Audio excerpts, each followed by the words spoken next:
Well, we're going to start all over again. Not all over, but we're going to continue. And I've discovered that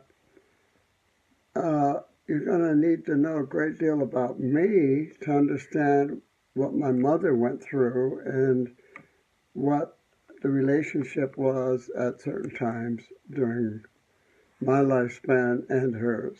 So I think we'll title this chapter Football and Girls. And it's when I was getting into the teenagers, 13, 14, 15. And the big thing for me is I discovered girls. And the second thing was football.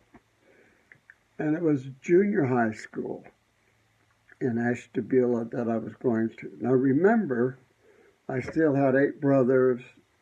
All of them had played football. All of them were big stars or great at whatever they did, athletic. And I went to play football, of course. Junior high now. This is not high school. It's junior high. And I never had any new clothes because everything I wore were hand-me-downs from all my brothers.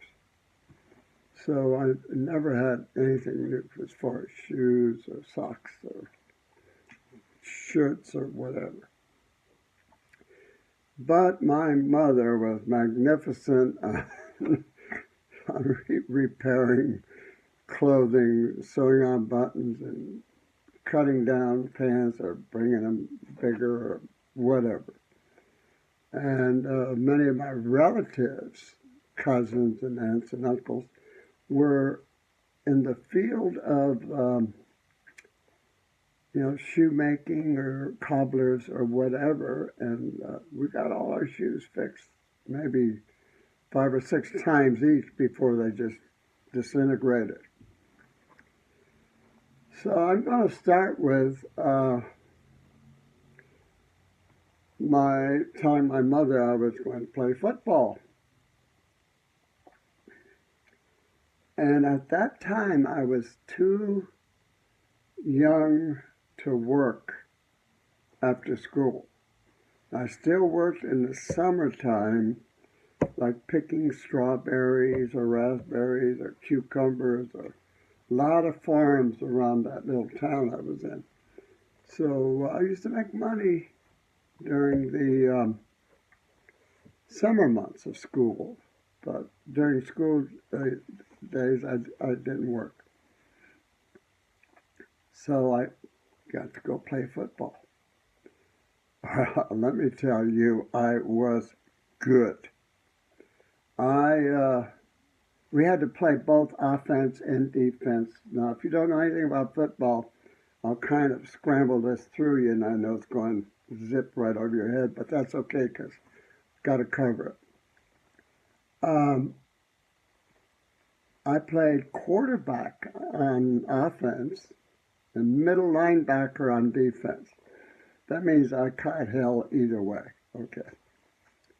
The trouble was uniforms. See, we didn't have uniforms. And the coaches, especially newcomers to the school, like seventh grade, that was junior high, and they would pass out maybe shoulder pass to this guy or helmet to this one or whatever. And I played mostly in my school clothes. Well, every time I'd come home from after school football practice, my mother would just zoom right through the ceiling because my clothes were ripped and dirty, and she made me wear the same clothes the next day. Not 2 days later, 3 days, wouldn't even give me a chance to wash it or clean it. She would just take my clothes, put them by my wherever I. By the way, we slept 3 and 4 in a bed. There were 8 brothers. The 2 sisters had to have one room to themselves. In fact, sometimes I slept with my mother. Then we had two other rooms that 8 brothers got into one way or another, or 8 boys, all brothers. Uh, so anyway, she'd make me wear the same clothes, and that was pretty embarrassing. So after like 2 or 3 days of doing that, I told the coach, her name was Hogan, Coach Hogan. I said, I gotta quit. I can't. My clothes are gone. So just wait right there. And he brought me a whole uniform. I'm talking about the jersey, the pants with the pads in it, spiked shoes, helmet. Unbelievable, because none of the other younger grades had a uniform. And I became first string quarterback and linebacker. So I did that for 3 years. Never lost a game, football game. We played some of the meanest teams in Ashtabula, and the hardest one was Harbor High. They had all monsters down there. I mean, they were big. And then I was a little runt myself, but we played Harbor High and beat them twice a season. So we went champions from the 7th, 8th, and 9th grade. Never lost a game, and I was a great football player. Then high school came along, and I learned from my mother now it was time to, take care of my clothes. But high school became a problem because I had to work after school. So there went my football career. And I had the following jobs. I used to be a pin setter in bowling alley, the big pins, not the little ones. And I used to work at Geneva on the Lake in a little booth where they sold things. And I worked landscaping, mowing lawns, and cutting trees down or what have you. And I did a whole variety of jobs. And I worked through high school. After school, I'd go home, didn't study, didn't do my homework. I had all C's and D's. And for me, that was good because I didn't do any study. Well, I had no idea how much my mother was struggling. She really needed whatever I made. Now, I'm the youngest in the family, and I had older brothers working. But to feed everybody and house payments and the like, she turned off a light if it was lit, no matter where it was. If you're in the same room, say, Mom, just go in the other room, there's a light in there. Coal to heat the furnaces, we used to have to go down to the railroad tracks. And we'd walk the railroad tracks with sacks. And what we would do is find coal on the sides of the railroad tracks that fell off of the carts, the railroad cars as they went by. They're open cars. So that's how we got most of our coal. And what little money I was bringing home was buying milk and groceries and just paying some of the bills. The bigger bills like house payments and whatever, God knows. My older brothers were paying that. And we had very little money to ourselves. Not much at all. I don't know how that woman did it. Now, she had one weakness. Her weakness was bingo. She loved to play bingo. But she had a system. It was not just her playing bingo. It was her asking God to pay certain bills that she had that were pressing. So sometimes before she would go to bingo, she would tell us kids, she's going to win $22.80 or something like that. She'd pick some number of bills that added up to that amount. And she used to spend like $2 or $2.50 to play bingo. And then she would add that to the amount that she had to come home with.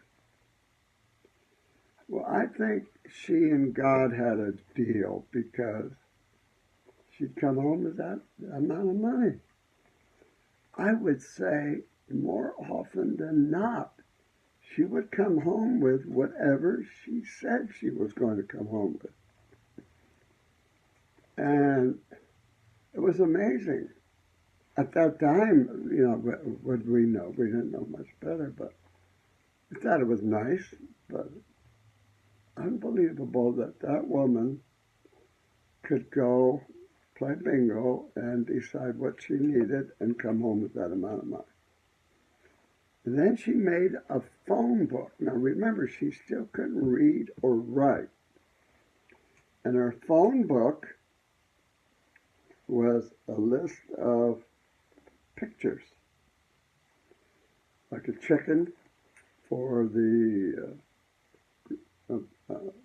grocery store or whatever, milk for the store, and she would draw little pictures of what the phone number, and then she'd write the number in her own handwriting. God, that was terrible trying to read it, but she would write her name. Not that she couldn't write her name yet, but she would write the numbers. By the way, my sister Tony was the one who taught my mother how to write her name. And that was a day to celebrate when that happened, I'll tell you, because that was unbelievable. My mother could write her name. So she went to play bingo. Well, I titled this Football and Girls. God, what a beautiful discovery that was. The feeling of going out with girls. It was like amazing just to hold a girl's hand. I mean, for me, 8th or 9th grade. I wasn't even in high school. I take that back. I was just going to high school. And I was too shy. I was kind of shy. I wasn't forward and aggressive enough. Well, who was in those days? That was so far back, it's hard to remember. But first girl that I just was, wow, this girl named Gloria. And every chance I got, I would look at her. I mean, I would do them double takes like you see in the movies, all the time. I just so enthralled with how great it was. And I didn't have any money. Now, this is embarrassing. Don't have clothes. Gotta work. Don't have any money because whatever I made, man, went right to the house. So I asked my mother, I said, Ma, I need some money. I want to go, with the guys. And well, she said no for like a week.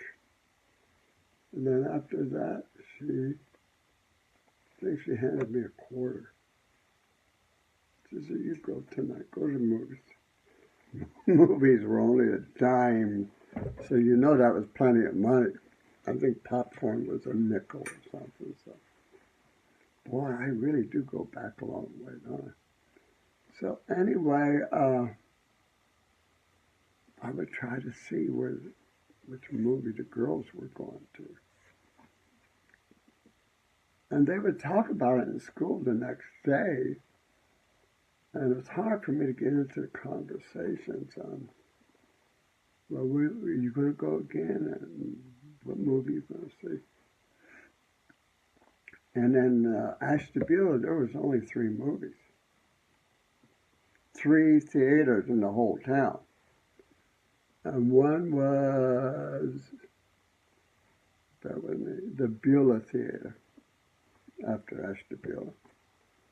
One was, I think, West Street, West Side Theater.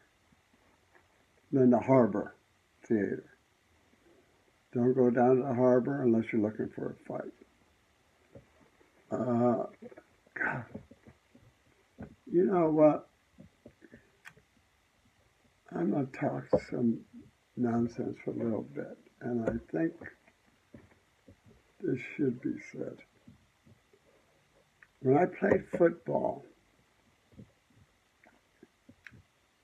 I played with some of the best black people you could ever meet. We had a wide receiver named Valjean Dyer. Loved him. He would throw his body into a block and clear the way for me, or if someone coming after me, he'd sacrifice it, just see that the job was done. And then we had a running back named Willard Loggins. Fastest man on 2 feet. If he got in front of you, he was gone. And they had to really get him first or he was gone. God, I wish I could remember the players. See, I'm going to kind of relive some of this. I was under the center. Frank Felix, which is my cousin. Now, there's my brother Frank, and this is a cousin. He didn't have a neck. He was like, he didn't wear shoulder pads, but his head still was way down like that. But he was big. He was right guard. Ratsy Candela was left guard. Another big guy. Italian, of course. And he, heart of gold. On each side of them were the Kent brothers, Digby and Damon Kent. And then we had running back was Bill Ray. Oh, Richard Ackley was the other end. Man, what a team. Oh, jeez. But I really want to talk more about, I'm getting carried away, more about how great the Italians and the blacks got along. And when you see all this racist stuff today, I don't think we knew anything about that in those days. Well, I'm sure a lot of people knew about it, but either we were too naive or too young, I don't know. But I just think that what a beautiful relationship. And names, Italians are called Dagos or Wops or Guineas or whatever. We didn't use the N-word a lot. We call them all kind of Italian names that we thought were dirty or were demeaning, but they weren't. By the way, WAP You know what that means? WOP. That's an Italian immigrant who come in without papers. So on Ellis Island, when the ships unloaded and all the immigrants went in, going through immigration, the Italians, very few had papers. So all the without papers, then they ended up, all the WAPs over there, we'll get to you in a minute. So that's where the name WAP came from. So it's not insulting. We didn't have the papers. I mean, what are you going to do? So anyway, I just want to say that those were very rich years in my life playing football and living with the blacks because we were in the same neighborhood. And some of my best friends are no more. Lost just about all of them. But I hate seeing what I see today, but not much you can do about it. Everybody's making bigger issues out of it than, I don't know, maybe they're 100% right, and I'm getting off the track, and I apologize. So, let's get back to girls. That's much more exciting. I'm trying to find out where Gloria was going to the movies. And you know I'm an idiot because I was, 14 or something like that. And I knew what movie she was going to go to. Well, you never meet a girl outside the movie theater. Think about this, because that means they're going to expect you to pay for them to go inside. Well, like an idiot, I said, oh, you're going to go see that? I'm going to go see that too, but then it started. And whatever it was. So that was my first big blunder. So we go to the theater, and she's out front. I got a quarter. It's enough for 2 people to get in. No popcorn. So what the heck? So I paid to go in, and it was the greatest no popcorn movie I ever saw. Although I didn't see much of the movie because I held hands and kissed once. So that was my first really pleasant experience, and I just had to bring that up. And my mother saw the need in me, or the desperation, or whatever you want to call it. And there's other things that have happened not long after that you're going to hear about. So I'm going to close out right now after speaking of my poverty days growing up and the hard labor that I was put through. Loved every minute of it. And remember, I was one of 8 boys and 2 girls at that time. We'd lost several by then. Kept losing them after, because World War II was getting ready to start. I was already dead. I had lost my brother Adolf in that war, and my brother Leonard right at the end. An idiot. So we'll go into the next chapter with that. Thank you.